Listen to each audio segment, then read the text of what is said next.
Iran na Israel zimesema kuwa zimesitisha mashambulizi kati yao baada ya kushambuliana kwa mara ya kwanza tangu zilipofikia makubaliano ya kusitisha mapigano Aprili mwaka huu. Hata hivyo, Israel imeionya kushambulia tena Iran iwapo kutakuwa na mashambulizi zaidi, na Tehran nayo imeapa kuifyatulia risasi makombora iwapo itaendelea na mashambulizi dhidi ya Hezbollah nchini Lebanon. Akizungumza na BBC, Rais wa Marekani Donald Trump, ambaye alitaka kusitishwa kwa mapigano hayo, amesema alimtaka Waziri Mkuu wa Israel Benjamin Netanyahu kutumia busara. Mahakama ya Kimataifa ya Uhalifu imesimamisha kazi mara moja mwendesha mashtaka wake mkuu Karim Khan kutokana na madai ya kwenda kinyume na miiko ya kazi yake. Hata hivyo, Karim Khan amekuwa akikanusha tuhuma dhidi yake juu ya madai ya utovu wa maadili ya ngono. Zaidi na Victor Kenani. Taarifa iliyotolewa na mahakama hiyo ya ICC imesema Khan atasimamishwa kutekeleza majukumu yake mpaka pale uamuzi wa mwisho kuhusu kesi yake hiyo utakapotolewa. Wanachama wa mahakama hiyo ndio wana uamuzi wa mwisho. Mwaka jana Marekani ilimwekea vikwazo Karim Khan baada ya kutafuta kibali cha kukamatwa kwa Waziri Mkuu wa Israel Benjamin Netanyahu na aliyekuwa Waziri wa Ulinzi Yoav Gallant kutokana na kuhusishwa kwao na vita vya Gaza. Wizara inayoshughulika na michezo nchini Somalia imethibitisha kuwa mmoja wa waamuzi wa mpira wa soka barani Afrika na raia wa nchi hiyo Omar Artan amekataliwa kuingia nchini Marekani kuchezesha michuano ya FIFA ya Kombe la Dunia itakayoanza Alhamisi licha kuwa na vibali halali. Mkurugenzi mtendaji wa kikosi kazi kinachohusika na michuano hiyo ya Kombe la Dunia nchini Marekani, Andrew Gillian, ameiambia BBC anaunga mkono uamuzi wa kumzuia kuingia nchini humo na kwamba hawataruhusu mashindano hayo kwa fursa kwa magaidi kuingia nchini humo. Kila uamuzi wa kutoa visa ni uamuzi wa usalama wa taifa, na kikosi cha ulinzi wa mpakani CBP kumeamua kumzuia asiingie nchini kwa sababu wametambua kuwa ni jambo bora kwa usalama wa si raia wa Marekani peke yao, bali kwa wageni wote wa kimataifa ambao wamekuja. Kwa hiyo tunaunga mkono uamuzi huo kwa moyo mmoja, na hilo halitatenguliwa.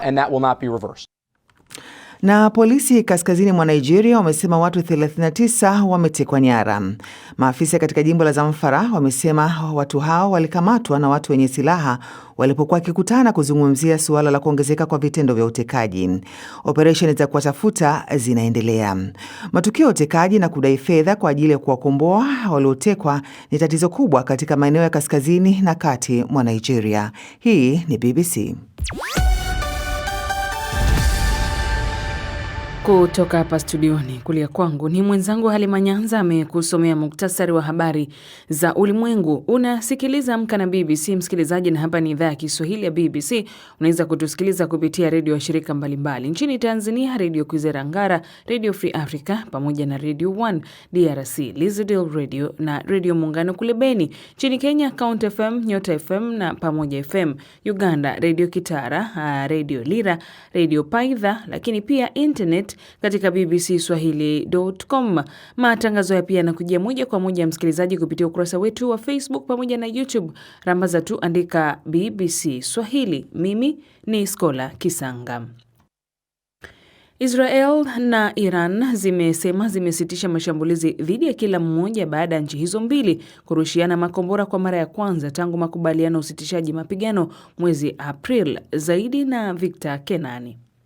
Waziri Mkuu wa Israel Benjamin Netanyahu alisema siku ya Jumatatu kwamba nchi yake ilikuwa imesitisha mashambulizi kwa sasa. Hata hivyo, alisisitiza kwamba mapambano dhidi ya Iran na Hezbollah bado hayajamalizika. Iran na Hezbollah ni dhaifu zaidi kuliko wakati mwingine wote, na sisi tuna nguvu zaidi kuliko wakati mwingine wote, lakini mapambano yetu dhidi yao bado hayajamalizika. Ikiwa utawala wa kigaidi wa Iran utafanya kosa la kutushambulia tena, tutajibu kwa nguvu, kwa sababu Israel ina haki kamili ya kujilinda na tutaitumia haki hiyo kwa kiwango kinachohitajika. Kauli hiyo ilitolewa saa chache baada ya jeshi la Iran kusema kuwa lilisitisha operesheni zake baada ya kutoa kile lilichokiita jibu lenye maumivu dhidi ya Israel. Iran iliahidi kuchukua hatua kali zaidi na zenye kuumiza zaidi iwapo Israel itafanya mashambulizi mengine, ikiwemo nchini Lebanon ambako majeshi ya Israel yanapambana na kundi la Hezbollah linaloungwa mkono na Iran. Tehran ilirusha makombora kuelekea Israel siku ya Jumapili kulipiza kisasi kwa mashambulizi dhidi ya Beirut. Israel ilijibu mapema Jumatatu kwa kushambulia kile ilichosema ni maeneo ya kijeshi ndani ya Jamhuri ya Kiislamu ya Iran. Katika mazungumzo na BBC, rais wa Marekani Donald Trump alikanusha kwamba Netanyahu alipuuza matakwa yake kwa kuanzisha mashambulizi hayo. Ikulu ya White House ilithibitisha kuwa Trump alimpigia simu Netanyahu kujadili mzozo huo. Afisa mmoja wa Israel alisema kuwa Israel ilisimamisha mashambulizi yake kwa ombi la Trump.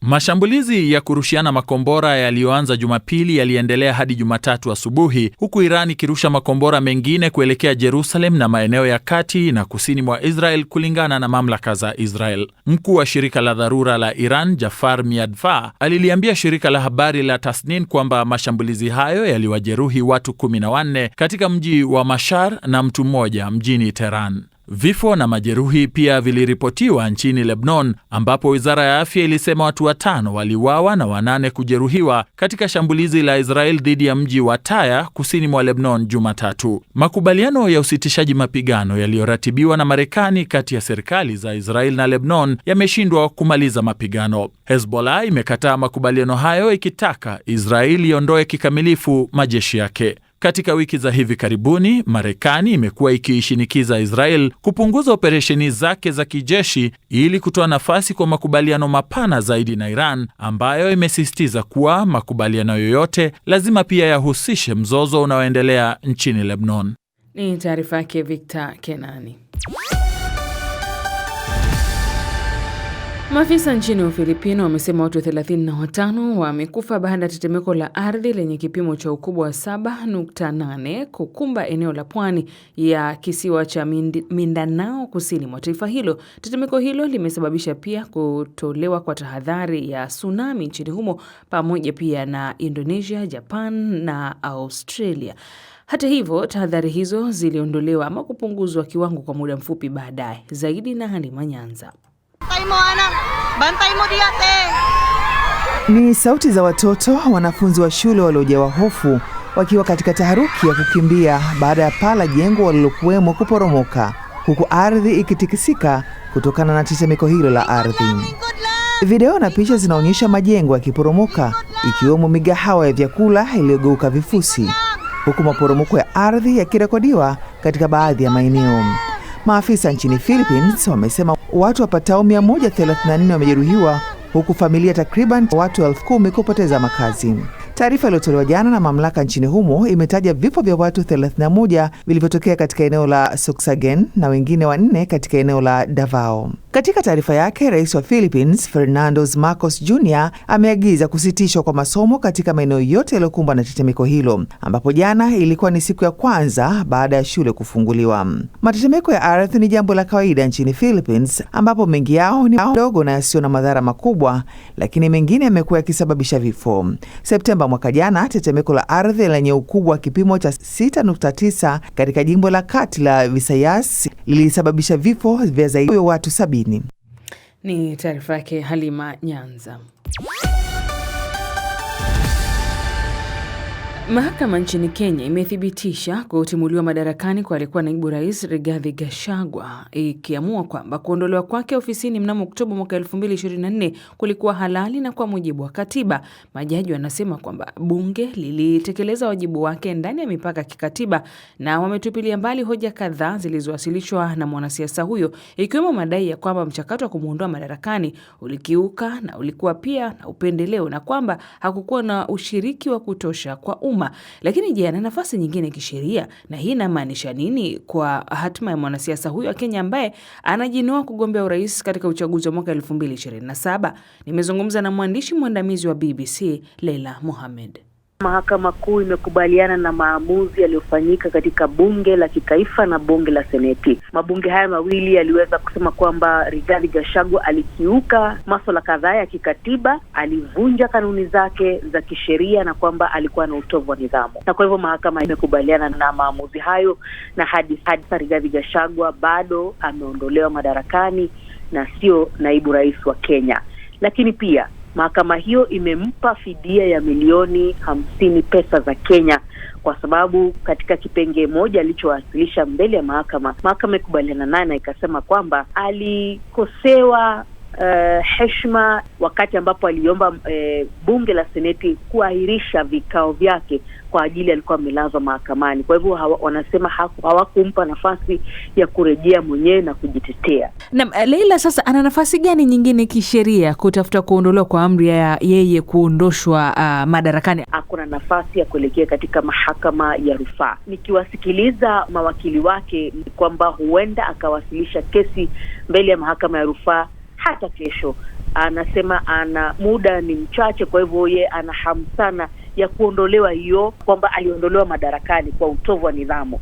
Anataka awe na fursa ya kuweza kuwania kiti cha kisiasa, na kwa sasa anataka kiti cha urais. Na kwa haya yanayoendelea, pengine Leila, tuangazie sasa mustakabali wa siasa nchini Kenya kuelekea uchaguzi mkuu mwaka 2027. Hili linaleta taswira ama picha gani hasa, na unaona adhma na nia aliyokuwa nayo ambayo anayo Rigathi Gachagua ya kutaka kugombea urais itafanikiwa? Kwa sasa ameonekana kama mmoja wapo wa viongozi wakuu katika upinzani nchini Kenya. Tangu kuondolewa kwake amekuwa ni mmoja wapo wa viongozi ambao wanapinga vikali Rais William Ruto. Kwa sasa ikiwa ataelekea katika mahakama ya rufaa, bado ako na nafasi, ila mahakama ya rufaa ikikatalia pale, anaweza kwenda katika mahakama ya juu zaidi, na akikosa pale, basi itambidi arejee nyuma na aseme sasa ni muda wa kumuunga mkono kiongozi mwingine, wafanye naye kazi na aweze kuwa ni kama mtu wa kumfanyia kampeni kupigana na Rais William Ruto katika uchaguzi mkuu ujao mwaka 2027.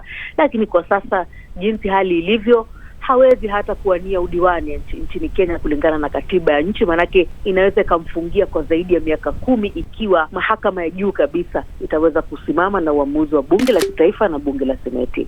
Gachagua apata pigo huku mahakama kuu ikitupilia mbali ombi la kupinga kuondolewa kwake madarakani. Na hivyo namaliza mazungumzo yangu na Leila Mohamed, na sasa moja kwa moja viwanjani na Victor Kenani. Twenzetu Victor. Shukran Skola. Na mwamuzi wa Somalia Omar Atan, ambaye alikuwa anatarajiwa kuwa wa kwanza kutoka nchi yake kuchezesha fainali za kombe la dunia, amenyimwa ruhusa kuingia nchini Marekani. Atan aliyekuwa mwamuzi bora wa mwaka wa wanaume wa shirikisho la soka Afrika CAF mwaka 2025 alizuiwa kuingia nchini humo katika uwanja wa ndege wa kimataifa wa Miami, na kwa sasa yuko nchini Uturuki. Hakuna sababu iliyotolewa na mamlaka za uhamiaji za Marekani kuhusu kurejeshwa kwa Atan, lakini Somalia ni miongoni mwa nchi kadhaa zilizoorodheshwa katika marufuku ya usafiri iliyoanzishwa na utawala wa Rais Donald Trump. Atan ni miongoni mwa waamuzi 52 waliotangazwa na FIFA kuchezesha fainali za kombe la dunia nchini Canada, Mexico na Marekani zitakazoanza tarehe 12 Juni hadi 19 mwezi Julai. Winga wenye kiwango bora kwa sasa Michael Olise alifunga mabao matatu ya kwanza katika taaluma yake ya kimataifa na kuisaidia Ufaransa kushinda, huku katika mechi yake ya mwisho ya matayarisho kuelekea kombe la dunia kwa ushindi wa mabao 3-1 dhidi ya Northern Ireland mjini Lille, katika mechi iliyokuwa ya mwisho kwa Didier Deschamps kusimamia timu hiyo nyumbani kama kocha. Katika mchezo wa mwisho wa maandalizi ya Ufaransa, Olise alikuwa ndio tofauti kati ya timu hizo, huku Northern Ireland ikiwasumbua wenyeji hao ambao walikuwa na shamra za kabla ya mechi na fataki zilizopambwa kwa heshima ya Deschamps. Na Manchester City na Chelsea wanaendelea na mazungumzo kuhusu Enzo Maresca kuchukua nafasi ya Pep Guardiola. Guardiola alitangaza mwezi Mei kwamba angeondoka kama kocha wa City, na sasa baada ya muongo mmoja inatarajiwa mazungumzo yako katika hatua za juu, huku viongozi waandamizi wa klabu zote mbili wakijadili kifurushi cha fidia kuhusu hilo. Nitakomea spoti hapo kwa sasa. Shukran Skola. Haya, jezi nambari 14 Victor Kenani. Asante.